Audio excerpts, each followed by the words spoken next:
Welcome back, fellow mobile gaming fanatics. I'm MyTyme, this is Top Drives. We're going to kick off this video by looking at what changes have come from that amazing patch update that we just had. And the biggest change I've noticed is the Bugatti Chiron Sport is now 100 RQ. It's about the only change that I'm going to comment on, because it's the only thing which was of any interest. So yes, it was just a small patch, really fixing bugs, etc. Minor fixes, as opposed to anything game changing or anything which is going to be worthy of note. However, what I did not mention in the patch notes, that many of you are probably aware now, there are some new tags. They have introduced the Riders on the Storm and the Ride of the Valkyries tag. So what you can do, click on all cars, go to filter, and then you'll be able to see every single car which has this tag in the game. We will start off with Riders on the Storm, 41 cars here, okay? As you will notice straight away, Pagani seems to be taking up the majority of the top tier cars. Now, as we scroll down, you can see we don't get any cars for me, or I don't have any until we hit the Vauxhall Maloo, so it's not going to look like a particularly great event for me. What I have decided to do is that I'm working on my Maserati Bora and I'm working on my Maserati Mistral here. This is a good, very good 30 RQ car, good drag car. It's a car that I should have worked on a long time ago, but you know how it is. You just gain all these cars in your garage and you just forget. Yeah, you just forget to do them. So you end up just having cars sitting there saying, I'll do it later, I'll do it later. When you know that something like this is coming around, and potentially these cars will be useful, it's a good time to prep them ready for the event. So it'd be nice if they had told us in this patch note that there's 2 new tags added. You know, look out for events in the future. Is it going to be a challenge? Is it going to be a weekend event? Is it going to be 4 or 5 events where only these cars? You know, we don't know. There's no information yet, but I thought I will start working on some of the cars that I wanted to max out anyway at some stage, because then I don't feel like I'm wasting my resources. They are cars that I was going to do at some stage, just not got around to doing. So we'll just wait, I'll pick a couple of these. Okay, cool. Now, more interesting is the fact that the second tag that they've introduced is a little bit more favourable. Okay, it's not great, but it is a little bit more favourable. There's 44 cars, and although we do see Pagani and then Gumpertz coming up as being the new or Apollo as they're going to be called from now on, you know, kind of taking the majority of these S-class slots, I do have the Pagani Huara, so that is good. Okay, that will help me. Now as we move down, I do have a few of the Lamborghinis. Yes, I'm missing the Diablo SE, which is the one that I would like. I'd rather that than these two, and probably the Lamborghini Diablo GT, although it is an event car, to be fair. The VT Roadster, this is the one that I'm happy to keep. I just showed the other kind of cars in here. I've worked on my Clio Sport now. I'm working on my Thunderbird, kind of cars that I've not used. You can see the Clio Sport is done. I just need to put the cash in to max it out. I'm working on the Thunderbird because it is a medium ground clearance Ford car, and to be honest with you, it's another one of those cars that I just don't use. I've had it and fused it a few times, but this time I was like, you know, I want to keep it and build it because I think I can get some use out of it in future events. So working on that.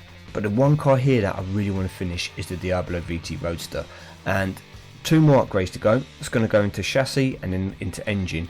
And the reason why I'm maxing this one out is because I personally believe this is the second best Lamborghini, epic Lamborghini anyway, that you can get, behind the Gen 2 Gallardo. I think this is the second best. It's got the best MRA of all these Lamborghinis here, and it also has the 4-wheel drive aspect, which means it's slightly more useful in that wet weather.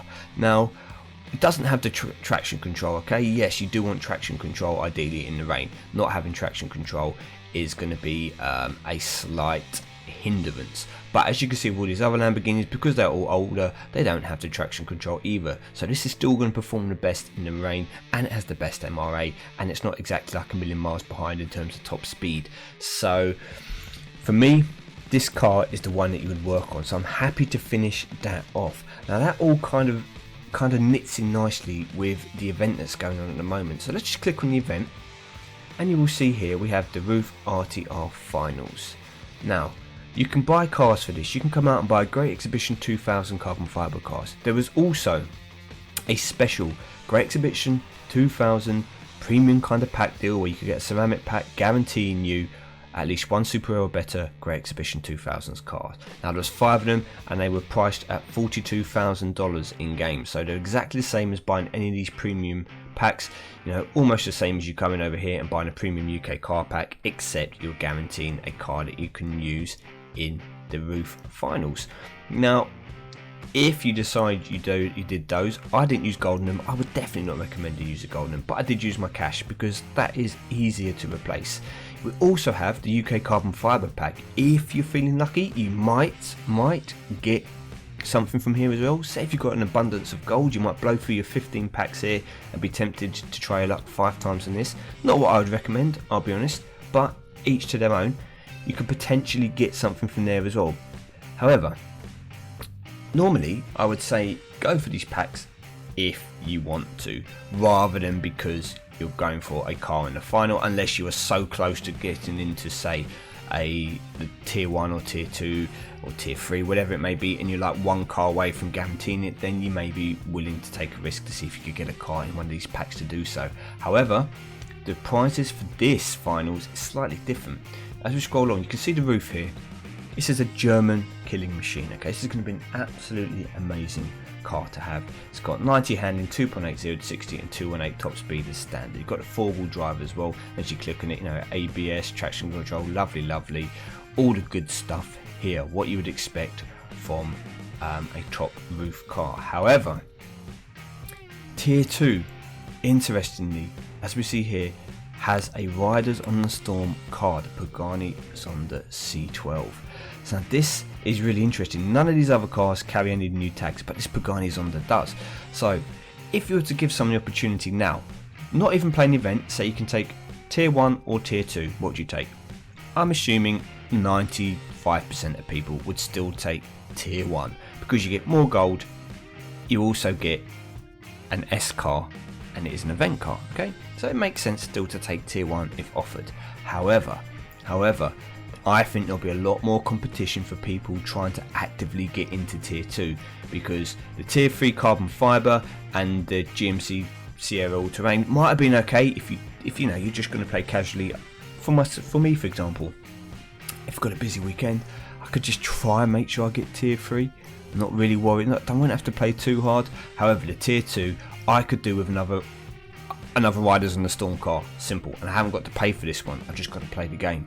So if I can play the game enough, I get myself an epic Riders on the Storm car. For some people who already have the Pagani Zonda C12, a second one could help you massively in terms of being able to complete the challenge or whatever it's going to be slightly further. So for me, this actually looks like this could be a more competitive finals than in the past, especially for people fighting around tier 2. Now if we come in and actually have a look at the cars that I have got, we can see here just in there at the moment, this is the team I've been using. So Great Exhibition, non-price cars. Now, there's a few problems I have here.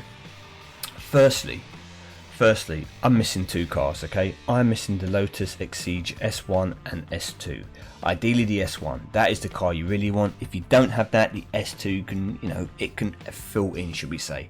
But I think that Lotus Exige S1 is a car that is key in this event. On top of that, the V12 Vanquish also seems to be pretty key, and obviously a lot of people did pick this up from the, whether it was a prelims or the qualifiers, I can't remember which it was, but it was one of the prizes, so quite a few people did also pick up this car there. So having this car maxed out also seems pretty key. Now, my epics, I hadn't worked on a single one of these before this event, and I've only just come in and done 1.3 in them all, so none of these cars are maxed out, and that is a very big negative to take into a match, because not having maxed out epics is usually where you're going to fall apart. Okay, so I do have a few options. I can max out the Europa, I can max out the Jaguar XKR. I think this will probably be the most sense, will make the most sense for the next car for the max out if I'm not working on my epics. I don't want to put my limited ultra rares into maxing out 2 cars that I hadn't really used before this event. Now yes, I'd used the Exige 265 a little bit. I mean, I could potentially work on one of them. I would only work on one of them. I would not work on both. try and max one them out and see if that could guarantee me a top 40 place. But apart from that, the rest of my cars don't really help me. Now I have the option to take out the V8 Vantage M400 for the DB9. Now I've seen the DB9 beat this on the, I think it was fast circuit. I don't know how it does and all the twisties etc, so I'm going to have to keep an eye on this, because this could be a change that I'm willing to make. But let's just go in anyway, and I will show you the kind of teams we're up against. So here you go, here's the Exige S1. This car, I'd say, is almost pivotal in doing well. There's going to be lots of karting circuits. Now 2000, it doesn't have the traction control, so try and keep it off with the wet weather if you can. As you can see here, the person's obviously I'm going to assume has had a look, realised that, but I'm going to come in and play it because hopefully I can win. Yeah, not having two maxed out epics is it's difficult. Now there's rain in every track set. That's why I bought in the X-Type for 4-wheel drive standard tyres. Maybe I could drop it out for another car, however this is what I'm going with at the moment. This formation doesn't require me to use any more of my resources, so if I can get top 40 like this, it's probably the way I will stick. Now we can tie here, so we've got 2 ties. Now I'm going to lose the karting circuit whatever happens, so I think it's best to take the quarter mile and the fast circuit as good as I can and just throw away on the karting circuit and hopefully get my victory. So this is what most of the games are going to look like for me, okay? I am not going to be smashing anyone. As soon as I will move up a couple of places, I will probably easily get beaten. It is very tight. I'm missing some key cars. There are quite a few of the Lotuses that have been used in here. There is the, what is the Evora 400? Let's see if someone's got it. Not this one, it's a 260 or 280, sorry. This one's not so key, to be honest with you. The V12, see a few people using that, quite good for the drag. You've got the Exige Cup here, 260 again. It's the same kind of mould as what I'm using with my Lotuses, but no one's got it at the moment. But there is a Lotus 400, which is probably the slightly better one of the legendaries if you're going to use the legendary Lotus. But you notice here, again, having that Jag, this is potentially the car that I can work on. If I max out this Jag, I have a feeling it would benefit me. It would replace my V8, and that is probably what I could do. It's a car. I've got quite a few super rares still. That's probably what I'm going to work on. Here is the S2, the babyer version of the S1. Obviously not as prolific as you can see there. Handling still amazing, but the 0 to 60. But on twisty roads, etc., not so bad. However, do bear in mind, it doesn't come with traction control. So putting it in the rain, maybe swap these two around, but each to their own. So for me here, I'd have a tie. I'm in trouble. I don't think I win the twisty road even with my 4-wheel drive standard tyres. I think I still lose that. I can win this, lose. Yeah, this is getting tough for me. See, these people have got, they've got a few upgrades into their cars, haven't they? Yeah. So even if I win, lose. Yeah, this is tough. This is gonna be tough. We're gonna try Mike Heap. I think he looks maybe fractionally more beatable, but yeah, this is the problem I'm gonna have. As soon as I get into the top 40, I can't really progress much further, so I think I'm gonna be constantly flirting around with it for the whole of this event. But the V12 should win there. We are going to throw the twisty road on. Okay, so we're gonna probably try this and lose here. That's fine.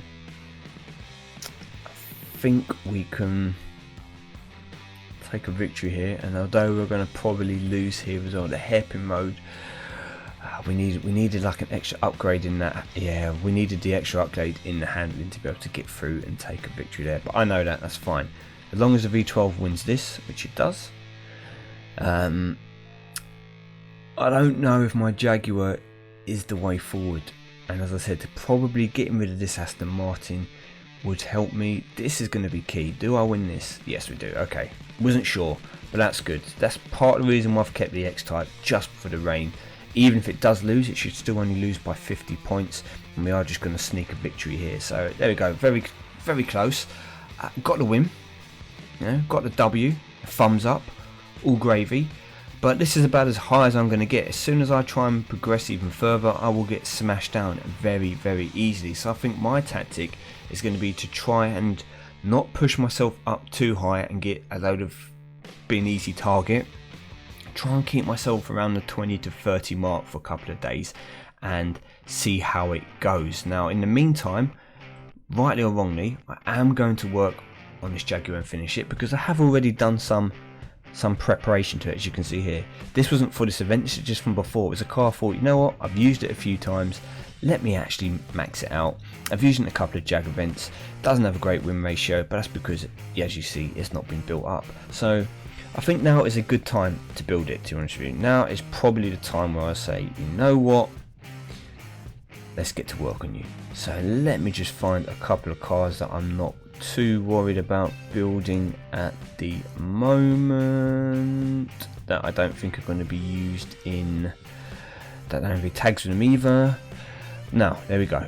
So we'll max that out, swap these two. That'll be a slight improvement, and I think that'll be about as much as I can do. But let me know if you have found anything in the event, any kind of car which you think is key. As I said, I don't have them all, so bear in mind I can't tell you 100% the best lineup. I do know that those Exceeded do seem to be pretty good, and obviously there are quite a few Lotuses being used. So if you do have your Lotus garage on top, on point, and you've been maxing those out, you're probably going to do well in this event. However, I am going to be trying to get that tier 2. That is my aim. Don't forget, everyone, to get that challenge completed. I use my McLaren here to blitz through this. My McLaren, yes, it is a 93 RQ car. I do understand why everyone has it, and I have put some upgrades into it, but I destroyed the fast circuit aspect of it, which is race 1, and that allowed me to take some defeats in the latter races. So if you are struggling to get the Alfa Romeo Spider, I really recommend trying to go hard on the first track, and that will give you a little bit of extra room for the later ones. Okay, so I've been MyTyme anyway. I'm going to come back more on the weekend when we get a bit more advanced into this RUF finals to show you how I'm doing. Let me know in the comment section below how you lot are doing, and I will speak to you all soon. Take care, everyone.